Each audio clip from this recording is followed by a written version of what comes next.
Artificial intelligence आपकी photo को anime बना देता है, आवाज से चेहरा बना देता है और आईपीएल का हाईलाइट सिर्फ मिनटों में तैयार कर देता है।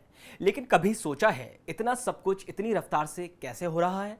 इसके पीछे है एक तकनीकी सुपर पावर, कूडा। और अब सिर्फ टेक्नोलॉजी नहीं, ये बन गई है एक जियोपॉलिटिकल वेपन। भारत और चीन इसके जरिए एआई की जंग लड़ रहे हैं, अमेरिका बीच में है। सवाल है, क्या भारत इस चिप वॉर में टिक पाएगा या हम फिर एक बार पीछे छूट जाएंगे? चलिए आज हम समझते हैं इस गेम की असली रूल बुक, लेकिन उस भाषा में जो आप और मैं आसानी से समझ सकें। Welcome to this video. Part 1, कूड़ा क्या है। अब जरा सोचिए, आपका सीपीयू एक ऐसा एम्प्लॉय है जो अकेला काम करता है, लेकिन जीपीयू एक पूरी टीम है, हजारों एम्प्लॉयज जो एक साथ कई फाइलों पर काम कर रहे हैं। और कूड़ा वो मैनेजर है जो इस टीम को एफिशिएंटली हैंडल करता है। कूड़ा यानी compute unified device architecture, Nvidia की ऐसी टेक्नोलॉजी जो आपकी जीपीयू की असली ताकत को अनलॉक कर देती है। पहले जीपीयू सिर्फ गेम खेलने और ग्राफिक्स के लिए यूज किया जाता था, लेकिन अब कूड़ा की मदद से वो machine learning, deep learning, video processing और साइंटिफिक सिमुलेशन जैसे काम भी कर सकता है, और वो भी सैकड़ों गुना तेजी से। यानी फोटो को एनहेंस करना, वीडियो को हाई क्वालिटी में रेंडर करना, एआई मॉडल्स को ट्रेन करना, क्लाइमेट सिमुलेशन या मेडिकल रिसर्च चलाना, ये सब अब सीपीयू नहीं, जीपीयू प्लस कूड़ा की सुपर टीम करती है। और यही बदल रहा है टेक्नोलॉजी की स्पीड और स्केल। Part 2, recent development. 2025 में एनवीडिया ने लॉन्च किया कूड़ा टूलकिट 12.9 और साथ में आया ब्लैकविल आर्किटेक्चर। अब नाम भले ही सुनने में साईफाई फिल्म जैसा लगे, लेकिन इसका असर आपकी रोजमर्रा की एआई जिंदगी पर बेहद रियल है। ब्लैकविल जीपीयू मतलब अब तक का सबसे तेज और ताकतवर जीपीयू सिस्टम, इतना पावरफुल कि बड़े एआई मॉडल्स को घंटों की बजाय मिनटों में तैयार किया जा सकता है। और सबसे बड़ी बात, अब ये सिर्फ प्रोफेशनल्स के लिए नहीं है।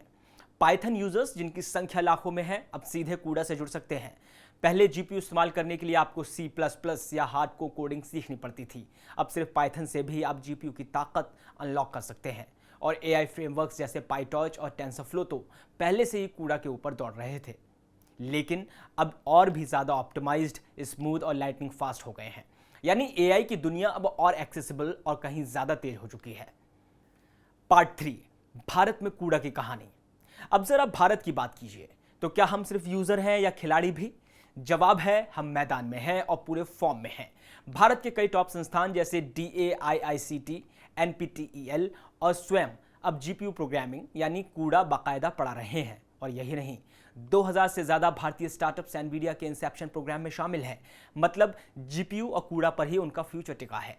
एक उदाहरण लीजिए वीडियोवर्स का, जो आईपीएल जैसे गेम्स के हाईलाइट एआई की मदद से मिनटों में बनाता है। और कोरोवर, जो भारतीय रेलवे के लिए एआई चैटबॉट्स बना रहा है। सोचिए, एक और क्रिकेट, दूसरी ओर ट्रेन, दोनों में जीपीयू। और अब बात सिर्फ स्टार्टअप्स की नहीं है, भारत का सबसे ताकतवर सुपर कंप्यूटर परम सिद्धि एआई कूड़ा की ताकत से ही चलता है। यानी भारत अब सिर्फ स्पेक्टेटर नहीं है, एआई सुपर पावर बनने की तरफ पहला कदम उठा चुका है, और उसमें कूड़ा एक अहम रोल निभा रहा है। पार्ट 4, चीन की रणनीति और चिप युद्ध। भारत के मैदान में उतरने से पहले चीन स्टेडियम खरीद चुका है। 1.5 मिलियन से ज्यादा कूड़ा डेवलपर्स, और शिंगहुआ जैसे कॉलेजों में जीपीयू प्रोग्रामिंग अब वैकल्पिक यानी ऑप्शनल नहीं, मैंडेटरी है। और सिर्फ पढ़ाई ही नहीं, डीपसीक जैसी कंपनियां 50,000 जीपीयूज पर एआई मॉडल्स ट्रेन कर रही हैं, जो दुनिया की कुछ सबसे बड़ी जीपीयू क्लस्टर्स में गिने जाते हैं। अब सोचिए, जब इतना कुछ एनवीडिया पर चल रहा है तो चीन को क्या डर है? डर है अमेरिकी सैंक्शंस का, और इसलिए चीन अब खुद के जीपीयू बना रहा है।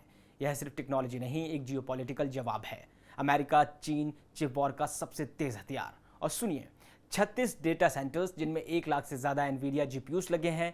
ये सिर्फ मशीनें नहीं हैं, ये चीन का पावर शो है। अमेरिका बैन लगाता है, चीन डेटा सेंटर बनाता है। इस रेस में सिर्फ कोड नहीं, कूटनीति और कंट्रोल भी चलता है, और शायद यही गेम भारत को भी समझना होगा। Part 5, political and global angle. अब खेल सिर्फ टेक्नोलॉजी का नहीं है, यह बन चुका है पावर का खेल। अमेरिका ने चीन पर जीपीयू एक्सपोर्ट पर सैंक्शंस लगाए, क्योंकि उन्हें डर है कि एआई में सुपर पावर कौन बनेगा। इसका फैसला चिप से होगा या मिसाइल से। इसका असर पूरी दुनिया पर पड़ा है, और भारत जैसे देश अब दोराहे पर खड़े हैं। क्या हम एनवीडिया जैसी विदेशी कंपनियों पर निर्भर रहेंगे या फिर खुद का जीपीयू इकोसिस्टम खड़ा करेंगे? लेकिन जीपीयू बनाना आसान नहीं है, इसमें सालों की R&D, अरबों की इन्वेस्टमेंट और जियोपॉलिटिकल गट्स लगते हैं। और इसी वजह से आज कूड़ा सिर्फ एक प्रोग्रामिंग टूल नहीं, बल्कि एक भू राजनीतिक हथियार बन गया है, जो देश इसे चलाना जानते हैं वो एआई की दौड़ में सबसे आगे भाग सकते हैं। सवाल यह है, भारत इस हथियार को अपनाएगा या सिर्फ इस्तेमाल करेगा? तो अगली बार जब कोई एआई जनरेटेड वीडियो आपकी आवाज़ से गाना गा दे या आपकी फ़ोटो को जापानी कार्टून में बदल दे, तो याद रखिए उसके पीछे एक जीपीयू है और उस जीपीयू के पीछे है कूडा। भारत और चीन दोनों इस रेस में दौड़ रहे हैं, लेकिन सवाल अब ये है, क्या हम सिर्फ टेक्नोलॉजी यूज़ करेंगे या उसे कंट्रोल भी करेंगे? अगर ये वीडियो आपको समझ आया, कुछ नया सिखाया, तो लाइक, शेयर और सब्सक्राइब जरूर करें। और हाँ, अगली बार मिलते हैं एक और टेक रियलिटी के साथ, जहां कोड सिर्फ कोड नहीं बदलते बल्कि पॉलिटिक्स भी बदलती है। नमस्कार।